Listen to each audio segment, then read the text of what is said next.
అన్ని కార్మిక సంఘ కార్యకర్తలు నాయకులందరికీ నమస్కారాలు. సరే, ఈరోజు భారతదేశంలో ఉన్న బొగ్గలు, ఆ రాష్ట్రాల్లో ఉన్న బొగ్గలు, కోల్ ఇండియా, సింగరేణి మొత్తం జనరల్ మేనేజర్ కార్యాలయం ముందు 2 గంటల పాటు ధర్నా చేయాలనే నిర్ణయాన్ని ఈరోజు అమలుపరుస్తూ ఈ సందర్భంలో శ్రీరాంపూర్లో కూడా మనం ధర్నా చేస్తూ ఉన్నాం. కానీ దీని యొక్క కోల్ ఇండియాలో మాత్రం బరాబర్ 2 గంటల పాటు వాళ్ళు ధర్నా చేసి అవసరమైతే ఎక్కువనే వాళ్ళు ధర్నా చేస్తూ ఉన్నారు. ఈసారి మొదటి నుండి వేతన ఒప్పందానికి సంబంధించి కోల్ ఇండియాలో సింగరేణి కన్నా ఎక్కువగా వాళ్ళు మైన్లలో మీటింగ్లు కానీ, గేట్ మీటింగ్లు కానీ, ఇతరతర అంశాలు ప్రతి కార్మికునికి తెలియజేసే పద్ధతి అక్కడ కొనసాగుతూ ఉంది. ఎందుకంటే అక్కడ వేతన ఒప్పందానికి సంబంధించి వాళ్ళు ఎప్పుడు సీరియస్గానే ఉంటారు, మిగతా అంశాలు వాళ్ళకి పెద్దగా ఉండవు. కాబట్టి సరే, ఏదైనా ఈరోజు సింగరేణి వ్యాప్తంగా జరుగుతున్న ఈ యొక్క ధర్నాలో ప్రధానంగా 12వ వేతన ఒప్పందానికి ఎందుకు ఆలస్యమైందని మన సోదరులు కూడా ఇప్పటివరకు చెప్పారు.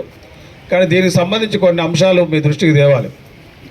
ఈరోజు బొగ్గలకు సంబంధించి 75లో వేతన ఒప్పందాలు ప్రారంభమైనాయి.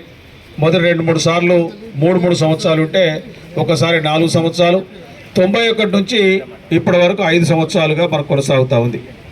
అంటే దాదాపు 11 వేతన ఒప్పందాలు మనకు జరిగిన 5-6 ఒప్పందాలు మాత్రం చాలా ఆలస్యంగా 54 నెలలు ఆలస్యంగా జరిగినాయి.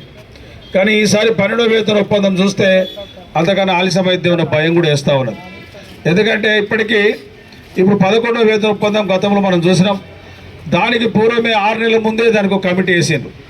అన్ని సంఘాలకు సంబంధించిన కమిటీ వేసి ఆ కమిటీలో మొదటి కేటగిరీ వేతనం ఎంత ఉండాలి, కేటగిరీలో వ్యత్యాసం ఎంత ఉండాలి, ఇవన్నీ అంశాల మీద అన్ని సంఘాలు కూర్చొని మాట్లాడి ఒకే మెమోరాండం తయారు చేసే పద్ధతిని ఆనాడు తీసుకొని యాజమాన్యం ముందు 6 నెలల ముందే తయారు చేసిన యొక్క విధానాన్ని మేనేజ్మెంట్కి సబ్మిట్ చేస్తే తొందరగా అది పూర్తి చేసి 2-3 సిట్టింగ్లలో పూర్తి చేసిన సందర్భం 11వ వేతన ఒప్పందాన్ని కూడా మనం క్లియర్గా మనం పూర్తి చేసుకున్నాం. సరే, ఒక అభ్యంతరం వచ్చింది, చిన్న కిరికిరి కూడా. ఏంటంటే అక్కడ ఉన్న జార్ఖండ్లో ఉన్న జూనియర్ ఆఫీసర్లు ఈ యొక్క 11వ వేతన ఒప్పందంలో డిపిఐ గైడ్లైన్స్ పాటించలేని కారణంగా ఈ యొక్క ఎన్సీడబ్ల్యూ ఎంప్లాయీస్ కన్నా అధికారుల జీతాలు మాకు తగ్గినాయని చెప్పి వాళ్ళు కోర్టుకు పోయిన సంగతి కూడా ఇంకా పెండింగ్లో ఉంది కోర్టులో. ఏంటది? వాళ్ళ యొక్క 5-6 ఏదైతే పోయారో ఆ లిటిగేషన్ ఇంకా కోర్టులో కొనసాగుతూ ఉంది. దాది కూడా క్లియర్ కావాలి. సరే, అదొక అంశం పక్కన పెడదాం. ఇక మొదటిది, ఇప్పుడు మనకు వేతన ఒప్పందం కంప్లీట్ కావాలంటే నాకు తెలిసి ఇది మామూలుగా ఈ ధర్నాలతోనే అయ్యే పరిస్థితి కనబడతలేదు. ఎందుకంటే కేంద్ర ప్రభుత్వం మీ అందరూ తెలుసు, ఈ బీజేపీ ప్రభుత్వం వచ్చిన తర్వాత ప్రభుత్వ రంగ పరిశ్రమలు ఏమి దక్కే పరిస్థితి లేవు. అన్ని పోను కొన్ని మాత్రమే ఈరోజు ఉన్నాయి.